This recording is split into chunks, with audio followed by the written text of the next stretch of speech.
क्या कभी ये सोचा है कि एक छोटा सा बीज जिसे हम बस मिट्टी में दबा देते हैं, वो कैसे जानता है कि उसे एक विशाल पेड़ बनना है? मतलब कैसे जड़ें हमेशा नीचे ही जाती हैं और तना हमेशा ऊपर रोशनी की तरफ? ये सब इतने सलीके से एक तयशुदा क्रम में कैसे होता है? ये प्रकृति की सबसे बुनियादी और जादुई प्रक्रियाओं में से एक है। सही है। ये सिर्फ आकार में बड़ा होना नहीं है, बल्कि एक बेहद जटिल शरीर को बनाना है। जड़ें, पत्तियां, शाखाएं, फूल, फल, हर चीज का अपना एक तय काम है और एक तय जगह। आज हम इसी जादू के पीछे के विज्ञान को समझने की कोशिश करेंगे। हमारे पास जीव विज्ञान का एक सोर्स टेक्स्ट है और हमारा मिशन है पौधों की ग्रोथ और डेवलपमेंट के इस छुपे हुए मास्टर प्लान को डिकोड करना। बिल्कुल। तो चलिए इसे खोल कर देखते हैं। ये डेवलपमेंट आखिर है क्या? डेवलपमेंट असल में देखा जाए तो दो प्रक्रियाओं का जोड़ है। ग्रोथ यानी आकार में बढ़ना, और डिफरेंशिएशन यानी अलग अलग काम करने के लिए स्पेशलाइज्ड बनना। अच्छा, आज हमारे इस गहरी पड़ताल का फोकस इन्हीं दो प्रक्रियाओं पर रहेगा। ठीक है। तो सबसे पहले ग्रोथ की बात करते हैं। जब हम कहते हैं कि एक पौधा ग्रो कर रहा है, तो इसका असल में मतलब क्या है? प्लांट ग्रोथ को एक irreversible permanent increase in size के तौर पर डिफाइन किया जाता है। इरिवर्सिबल मतलब जिसे पलटा नहीं जा सकता? हाँ, यहाँ इरिवर्सिबल शब्द बहुत जरूरी है। ये एक परमानेंट बदलाव है, और सबसे अनोखी बात यह है कि पौधों में असीमित ग्रोथ की क्षमता होती है, जिसे इनडिटर्मिनेंट ग्रोथ कहते हैं। अनलिमिटेड ग्रोथ, ये थोड़ा अजीब है। मतलब इंसान या जानवर तो एक उम्र के बाद बढ़ना बंद कर देते हैं, पर पेड़ तो सालों साल, सदियों तक बढ़ते रहते हैं। ये कैसे मुमकिन है? ये मुमकिन होता है मेरिस्टेम्स की वजह से। मेरिस्टेम्स? हाँ, मेरिस्टेम्स को आप पौधे के फाउंटेन ऑफ यूथ या फिर पौधे की स्टेम सेल्स? एग्जैक्टली, बिल्कुल।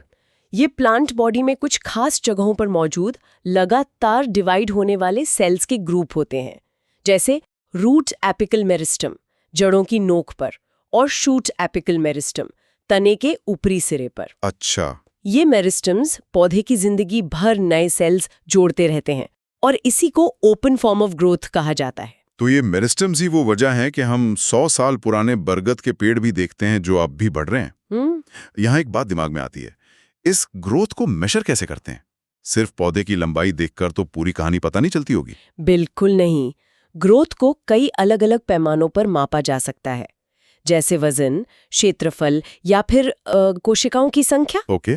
और यहाँ कुछ हैरान करने वाले उदाहरण हैं, जैसे एक मक्के का मतलब मेज का रूट एपिकल मेरिस्टम हर घंटे 17,500 से ज्यादा नए सेल्स बना सकता है। एक घंटे में 17,000 से ज्यादा? ये तो एक सेल प्रोडक्शन फैक्ट्री है। बिल्कुल, ये ग्रोथ की एक स्ट्रैटेजी है, ज्यादा से ज्यादा ईंटें यानी सेल्स बनाना। लेकिन एक दूसरी स्ट्रैटेजी भी है। वो क्या है? तरबूज का यानी वाटरमेलन का एक अकेला सेल अपने आकार में 3.5 लाख गुना तक बड़ा हो सकता है। 3.5 लाख गुना? हाँ, तो यहाँ ग्रोथ का पैमाना सेल की संख्या नहीं, बल्कि सेल का आकार है।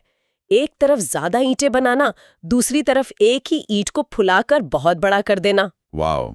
तो या तो बहुत सारे सेल बनाओ या कुछ ही सेल्स को बहुत बड़ा कर दो। लेकिन ये सब अचानक तो नहीं होता होगा। ये एक स्टेप बाय स्टेप प्रोसेस होना चाहिए ना, जैसे घर बनाने में पहले नींव फिर दीवारें। आपने बिल्कुल सही पकड़ा। ग्रोथ के 3 मेन फेजेस होते हैं। अच्छा। पहला है मेरिस्टेमेटिक फेज। ये पौधे की कंस्ट्रक्शन साइट है, जहां मेरिस्टेम्स लगातार नए सेल्स यानी नई ईंटें बना रहे हैं। ये सेल्स प्रोटोप्लाज्म से भरे होते हैं। दूसरा है इलोंगेशन फेज। यहाँ सेल एक छोटे गुब्बारे की तरह पानी सोख कर फूलने लगता है। इसी को वैक्यूलेशन कहते हैं, और उसे सहारा देने के लिए बाहर एक नई सेल वॉल भी बनती जाती है। ओके। और तीसरा है मैच्योरेशन फेज। यहाँ ये सेल्स अपने अंतिम आकार तक पहुंचकर एक खास काम के लिए तैयार हो जाते हैं, मतलब अपनी फाइनल जॉब प्रोफाइल अपना लेते हैं। और इस ग्रोथ की रफ्तार, क्या ये हमेशा एक जैसी एक सीधी लाइन में बढ़ती है? नहीं, इसकी रफ्तार के भी 2 मुख्य पैटर्न हैं। पहला है अरिथमेटिक ग्रोथ। Arithmetic growth? हाँ, इसे ऐसे समझिए जैसे एक फैक्ट्री में एक वर्कर सिर्फ प्रोडक्ट बनाता है और दूसरा नए वर्कर्स ट्रेन करता है। हर साइकिल में सिर्फ एक नया वर्कर ऐड होता है, इसलिए प्रोडक्शन एक स्टेडी स्पीड से बढ़ता है, एक सीधी लाइन में। ओके, तो ये एक स्थिर लगातार होने वाली ग्रोथ है। हाँ। और दूसरा पैटर्न? दूसरा और ज्यादा कॉमन पैटर्न है जियोमेट्रिक ग्रोथ। इसमें हर नया वर्कर खुद और वर्कर्स ट्रेन करने लगता है। तो 1 से 2, 2 से 4, 4 से 8। बिल्कुल। ग्रोथ एक्सप्लोसिवली बढ़ती है, इसे लॉग फेस कहते हैं। लेकिन ये हमेशा नहीं चल सकता। आखिर में फैक्ट्री में रिसोर्सेज खत्म होने लगते हैं और ग्रोथ धीमी होकर रुक जाती है। अच्छा। इसका ग्राफ एक एस शेप का कर्व बनाता है, जिसे सिग्मॉइड कर्व कहते हैं। ज्यादातर जीव जंतु और पौधे इसी तरह ग्रो करते हैं। ये एस कर्व तो पॉपुलेशन ग्रोथ में भी देखने को मिलता है। मतलब रिसोर्सेज लिमिटेड होते ही ग्रोथ भी स्टेबलाइज हो जाती है। सही। ठीक है, तो सेल्स ग्रो करती हैं, पर वो ये कैसे तय करती हैं कि उन्हें जड़ का सेल बनना है या पत्ती का? उन्हें अपना काम कैसे पता चलता है? यहाँ पर डिफरेंशिएशन का रोल आता है। डिफरेंशिएशन? हाँ, ये वो प्रक्रिया है जिसमें मेरिस्टेम से निकले सेल्स मैच्योर होकर अलग अलग खास काम करने लगते हैं। एक तरह का डिवीजन ऑफ लेबर। अच्छा, जैसे? यानी ट्रेक्यूरी एलिमेंट्स बन जाते हैं, और इस काम के लिए वो इतने डेडिकेटेड होते हैं कि अपना प्रोटोप्लाज्म यानी अंदर का सारा जीवित पदार्थ तक खत्म कर देते हैं। मतलब एक सेल अपने काम के लिए खुद को कुर्बान भी कर सकता है। पर क्या ये फैसला वन वे है?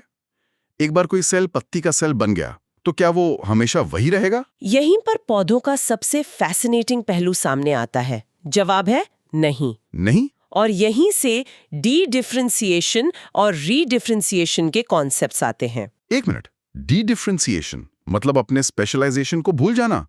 ये तो किसी साइंस फिक्शन कहानी जैसा लगता है। बिल्कुल।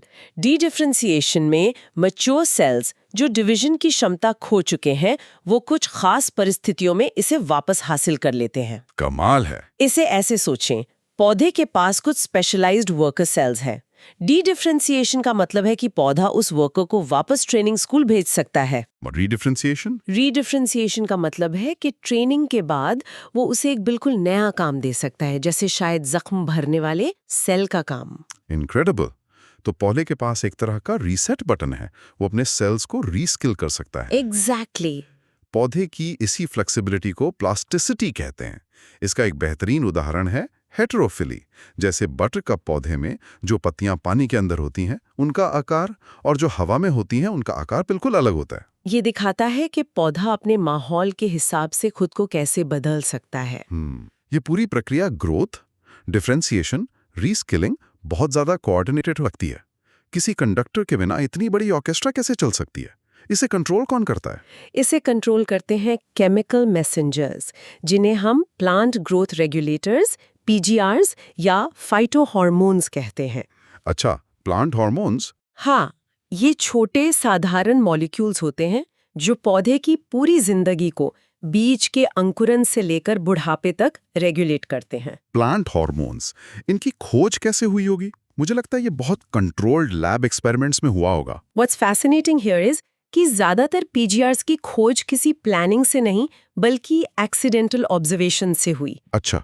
ये किसी जासूसी कहानी की तरह है। जैसे चार्ल्स डार्विन और उनके बेटे फ्रांसिस ने देखा कि घास का नया अंकुर कोलियोप्टाइल हमेशा रोशनी की तरफ मुड़ जाता है। हाँ, ये तो क्लासिक एक्सपेरिमेंट है। उन्होंने प्रयोग करके ये साबित किया कि अंकुर की नोक पर कोई इन्फ्लुएंस बनता है जो नीचे की तरफ जाता है और मुड़ने का कारण बनता है। यही इन्फ्लुएंस बाद में ऑक्सिन्स कहलाया। वाह। या फिर जापान के चावल किसान एक बीमारी से परेशान थे जिसे बकाने या फूलिश सीडलिंग डिजीज कहते थे। इसमें पौधे बेवकूफों की तरह जरूरत से ज्यादा लंबे होकर गिर जाते थे। Foolish seedling? हाँ, बाद में पता चला कि ये एक फंगस की वजह से होता है। उस फंगस से जो केमिकल मिला वही जिब्रेलिन्स थे। तो एक खेती की आपदा से एक इतने जरूरी हार्मोन की खोज हुई, ये तो कमाल है। और एक कहानी और है। H.H. कजिन्स ने देखा कि पके हुए संतरे के पास रखे कच्चे केले जल्दी पक रहे हैं। अच्छा। उन्होंने पाया कि संतरों से एक उड़मशील पदार्थ, एक वॉलेटाइल सब्सटेंस निकल रहा है जो केलों को पका रहा था। ये गैस इथिलीन थी। ये तो मेरे घर की रसोई में भी होता है।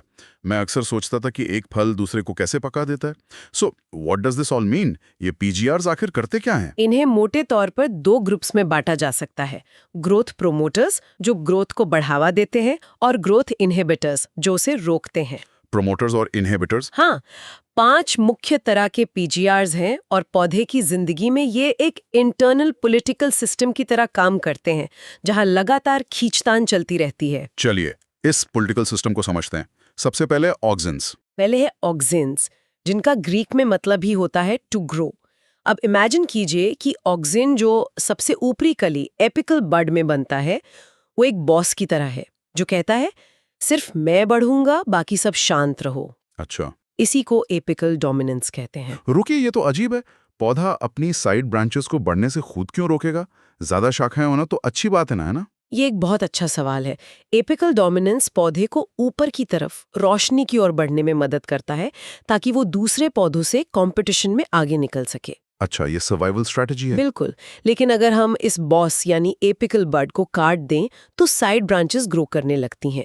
चाय के बागानों में यही किया जाता है। हाँ, वो ऊपर से काटते रहते हैं ताकि झाड़ी ज्यादा घनी हो। और तो और 2,4-D जैसा सिंथेटिक ऑक्सिन एक सिलेक्टिव हर्बिसाइड की तरह भी काम करता है। सेलेक्टिव मतलब ये कैसे जानता है कि किस पौधे को मारना है और किसे नहीं? ये तो खरपतवार वीड्स के लिए एक स्मार्ट बॉम्ब जैसा हुआ। एग्जैक्टली। ये चौड़ी पत्ती वाले पौधों डाइकॉट वीड्स को तो मारता है, पर घास या अनाज जैसे पतली पत्ती वाले पौधों मोनोकॉट प्लांट्स पर असर नहीं करता। बहुत चालाक। अब जिबरेलिन्स के बारे में बताइए, जो फूलिश सीडलिंग से मिले थे। दूसरे हैं जिब्रेलिन्स।